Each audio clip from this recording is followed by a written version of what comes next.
Hello students, video शुरू करने से पहले प्लीज चैनल को लाइक, शेयर और सब्सक्राइब जरूर करें। एक इम्पॉर्टेंट इन्फॉर्मेशन, अगर आपको इस वीडियो के नोट्स चाहिए तो डिस्क्रिप्शन बॉक्स में दिया गया डाउनलोड लिंक चेक करें।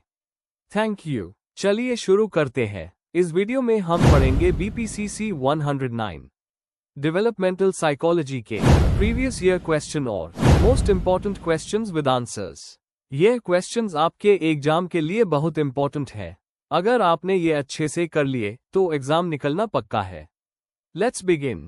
Question 1, explain the main characteristics of life span perspectives to human development.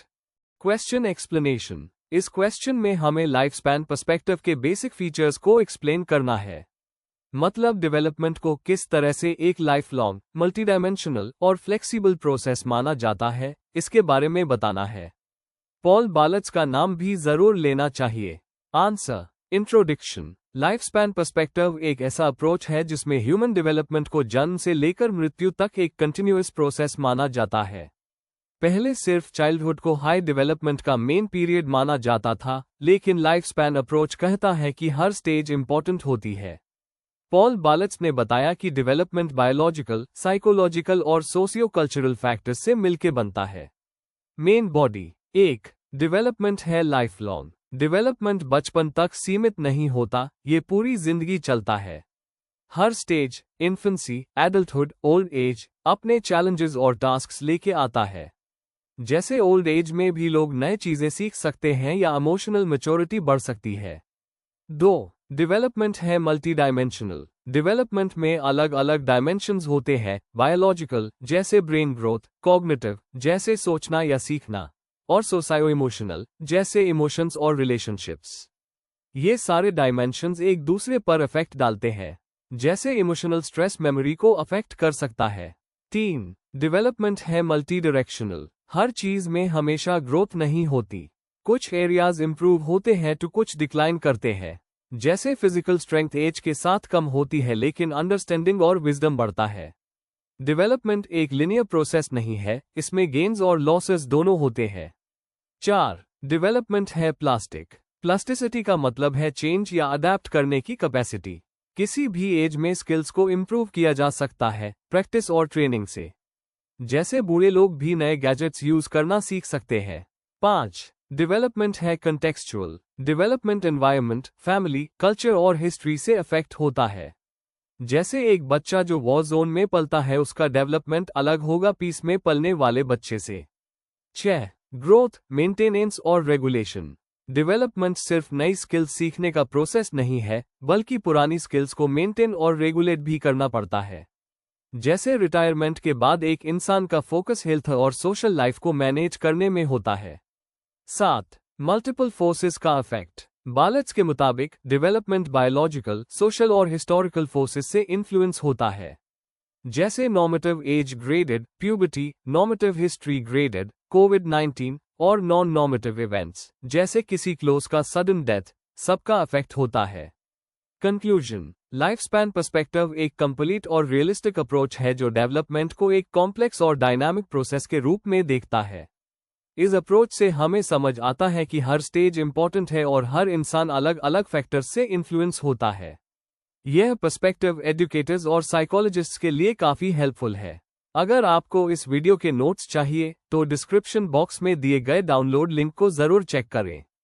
Thank you. Let's see the next question. Question 2. Citing relevant examples, discuss Haverhurst's developmental task theory of human development. Question explanation. इस question में आपसे हैवर्हर्स्ट की developmental task theory को explain करने को कहा गया है। आपको बताना है कि डेवलपमेंटल टास्क्स क्या होते हैं, हर स्टेज में क्या टास्क्स होते हैं और हर स्टेज के एग्जाम्पल्स देने हैं। Answer. Introduction. Developmental task theory को रॉबर्ट हैवर्हर्स्ट ने दिया था। उन्होंने बताया कि ह्यूमन डेवलपमेंट एक प्रोसेस है जिसमें हर स्टेज पे कुछ स्पेसिफिक टास्क्स होते हैं जो बायोलॉजिकल, साइकोलॉजिकल और सोशल फैक्टर्स से आते हैं। अगर कोई इन टास्क्स को सक्सेसफुली कंप्लीट करता है तो आगे की लाइफ के टास्क्स आसान हो जाते हैं, वरना प्रॉब्लम्स हो सकती है। इस आंसर में हम हर स्टेज के टास्क्स को एग्जाम्पल्स के साथ समझेंगे। Main body. 1. डेवलपमेंटल टास्क्स क्या होते हैं। डेवलपमेंटल टास्क एक ऐसा काम या स्किल होता है जो किसी स्पेसिफिक एज पे कंप्लीट करना होता है। हविगहर्स्ट के मुताबिक ये टास्क 3 सोर्सेस से आते हैं। फिजिकल ग्रोथ जैसे चलना बोलना, पर्सनल वैल्यूज जैसे करियर चूज करना, सोसाइटी का प्रेशर जैसे शादी जॉब। 2. डेवलपमेंटल स्टेजेस और उनके tasks.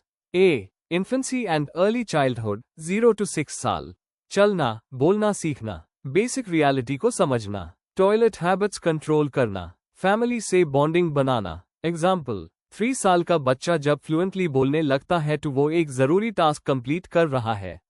B. Middle childhood 6 to 12 साल, खेलने के फिजिकल स्किल्स सीखना, पढ़ना लिखना और बेसिक मैथ्स सीखना, अपनी इंडिपेंडेंस बनाना, मॉरल वैल्यूज डेवलप करना। एग्जाम्पल, 9 साल का स्टूडेंट स्कूल में फ्रेंड्स बनाता है और मैथ्स सीखता है। सी. एडोलेसेंस 13 to 18 साल, पेरेंट्स से इमोशनल इंडिपेंडेंस लेना, करियर का डिसीजन लेना, अपने वैल्यूज बनाना, रिस्पॉन्सिबल बिहेवियर दिखाना। एग्जाम्पल, 16 साल का लड़का जब करियर के बारे में सोचता है और अपनी आइडेंटिटी बनाता है। डी. अर्ली एडल्टहुड 19 to 30 साल, लाइफ पार्टनर चूज करना, फैमिली बनाना, घर चलाना, करियर स्टार्ट करना। एग्जाम्पल, 25 साल की लड़की जॉब शुरू करती है और शादी करती है। यह स्टेज के टास्क्स है।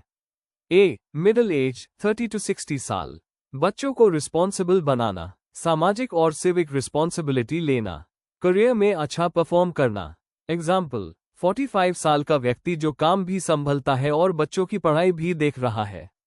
एफ. लेटर मैच्योरिटी 60+ साल, रिटायरमेंट को एक्सेप्ट करना, हेल्थ और एनर्जी में चेंजेस एक्सेप्ट करना, कंफर्टेबल लाइफ सेटअप बनाना। एग्जाम्पल, रिटायर्ड व्यक्ति हॉबीज चूज करता है और अपने आप को बिजी रखता है।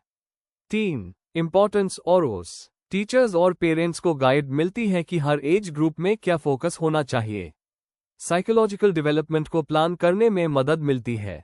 हर एज के गोल समझ के बेटर लाइफ प्लानिंग हो सकती है। कंक्लूजन, हविगहर्स्ट की थियरी हमें ये समझाती है कि डेवलपमेंट एक स्टेप बाय स्टेप जर्नी है जिसमें हर स्टेज का अपना इंपॉर्टेंस है। अगर हम एज स्पेसिफिक टास्क को कंप्लीट करते हैं तो लाइफ स्मूथ चलती है। यह मॉडल पर्सनल और सोशल दोनों ग्रोथ में हेल्पफुल है। अगर आपको इस वीडियो के नोट्स चाहिए तो डिस्क्रिप्शन बॉक्स में दिए गए डाउनलोड लिंक को जरूर चेक करें। Thank you. चलिए देखते हैं अगला question. Question 3. Describe gross and fine motor skills in the first 2 years of human development. Question explanation. इस क्वेश्चन में हमें ये बताना है कि पहले 2 साल के अंदर बच्चों में ग्रॉस और फाइन मोटर स्किल्स कैसे डेवलप होती है। हमें दोनों स्किल्स को डिफाइन करके उनमें अंतर बताना है और एग्जाम्पल्स के थ्रू समझाना है कि कौन से माइलस्टोन्स किस एज पर आते हैं। आंसर। इंट्रोडक्शन। मोटर डेवलपमेंट एक इम्पॉर्टेंट एस्पेक्ट है फिजिकल ग्रोथ का, स्पेशली इन्फेंसी में। इसमें मसल्स, मूवमेंट और कोऑर्डिनेशन का विकास होता है। यह 2 पार्ट्स में डिवाइड होता है, ग्रोस मोटर स्किल्स और fine motor skills. Gross motor skills बड़े मसल्स के मूवमेंट जैसे चलना, बैठना, उठना दिखाते हैं, जबकि फाइन मोटर स्किल्स छोटी मसल्स जैसे फिंगर्स का इस्तेमाल करती हैं, जैसे छोटी चीजें उठाना या स्पून पकड़ना। इनका समझना चाइल्ड ग्रोथ को ट्रैक करने में मदद करता है। Main body. 1. ग्रॉस और फाइन मोटर स्किल्स की डेफिनेशन और अंतर। ग्रोस मोटर स्किल्स वो स्किल्स हैं जो बॉडी के बड़े मसल्स का यूज करती है, जैसे क्रॉलिंग, स्टैंडिंग या वॉकिंग। फाइन मोटर स्किल्स छोटी मसल्स जैसे उंगलियों का कोऑर्डिनेशन दिखाती है, जैसे स्पून उठाना, पेज पलटना। दोनों का मेजर डिफरेंस ये है कि ग्रोस लार्ज बॉडी मूवमेंट्स दिखाता है, फाइन प्रिसीजन और कंट्रोल का। 2. ग्रोस मोटर स्किल्स का विकास, birth to 24 months. Gross motor skills step by step develop होती है। 0 to 3 मंथ्स। बेबी सिर्फ रिफ्लेक्सिव मूवमेंट करता है, लेकिन पेट के बाल लेते हुए सिर उठाना शुरू करता है। 4 to 6 मंथ्स। बेबी रोल करना शुरू करता है और सपोर्ट के साथ बैठता है। 7 to 9 मंथ्स। बेबी बिना सपोर्ट के बैठ सकता है और क्रॉलिंग शुरू करता है। 10 to 12 मंथ्स। बेबी खुद से खड़ा होता है और पहले कदम लेने लगता है। 13 to 24 मंथ्स। बच्चा फ्रीली चलने लगता है, स्टेयर्स चढ़ने की कोशिश करता है और बॉल किक करता है। एग्जाम्पल, 9 महीने का बच्चा जब क्रॉलिंग करता है तो ये उसकी ग्रॉस मोटर स्किल्स का डेवलपमेंट है। 3. फाइन मोटर स्किल्स का विकास, birth to 24 months. Fine motor skills भी धीरे धीरे डेवलप होती है। 0 to 3 months, बच्चा किसी ऑब्जेक्ट को पकड़ सकता है लेकिन खुद रीच नहीं करता। 4 to 6 months, बेबी दोनों हाथों से ऑब्जेक्ट्स को पकड़ने लगता है। 7 to 9 months, ऑब्जेक्ट्स को एक हाथ से दूसरे में ट्रांसफर करता है। 10 to 12 months, pincer grasp develop होती है, थंब और फोरफिंगर से छोटी चीज उठाता है। 13 to 24 months, पेजेस पलटना, ब्लॉक्स से टावर बनाना और स्पून से खाना शुरू करता है। एग्जाम्पल, 12 महीने का बच्चा जब छोटी चीज को अंगूठा और उंगली से उठाता है तो यह फाइन मोटर का साइन है। 4. मोटर डेवलपमेंट को प्रभावित करने वाले factors. Biological factors, genes, muscles की स्ट्रेंथ और नर्वस सिस्टम का डेवलपमेंट अफेक्ट करता है। एनवायरनमेंट, टॉयज, पेरेंट्स का इन्वॉल्वमेंट और मूवमेंट की फ्रीडम इंपॉर्टेंट रोल प्ले करती है। न्यूट्रिशन, अच्छी डाइट मसल्स और ब्रेन डेवलपमेंट के लिए जरूरी है। कंक्लूजन, ग्रॉस और फाइन मोटर स्किल्स का विकास पहले 2 सालों में चाइल्ड के ओवरऑल डेवलपमेंट के लिए फाउंडेशन बनाता है। इनका ग्रेजुअल डेवलपमेंट माइलस्टोन्स के थ्रू होता है। अगर किसी माइलस्टोन में डिले हो तो उससे अर्ली आइडेंटिफाई करके हेल्प दी जा सकती है। अगर आपको इस वीडियो के नोट्स चाहिए तो डिस्क्रिप्शन बॉक्स में दिए गए डाउनलोड लिंक को जरूर चेक करें। Thank you. चलिए देखते हैं अगला question. Question 4. Define the processes of adaptation and organization in cognitive development. Describe cognitive development during preoperational stage. Question explanation. इस क्वेश्चन में हमें पियाजे के द्वारा दिए गए 2 important process, adaptation और organization को एक्सप्लेन करना है, जो cognitive development में काम आते हैं। उसके बाद हमें प्रीऑपरेशनल स्टेज के मेन फीचर्स और लिमिटेशंस को डिटेल में डिस्क्राइब करना है। आंसर। इंट्रोडक्शन। कॉग्निटिव डेवलपमेंट का मतलब होता है एक व्यक्ति का सोचने, समझने और सीखने का तरीका। जीन पियाजे, जो एक स्विस साइकोलॉजिस्ट थे, उन्होंने ये बताया कि बच्चे अपने एनवायरनमेंट के साथ इंटरैक्ट करके नॉलेज बिल्ड करते हैं। इस डेवलपमेंट में 2 मेन प्रोसेस होते हैं, एडेप्टेशन और ऑर्गेनाइजेशन।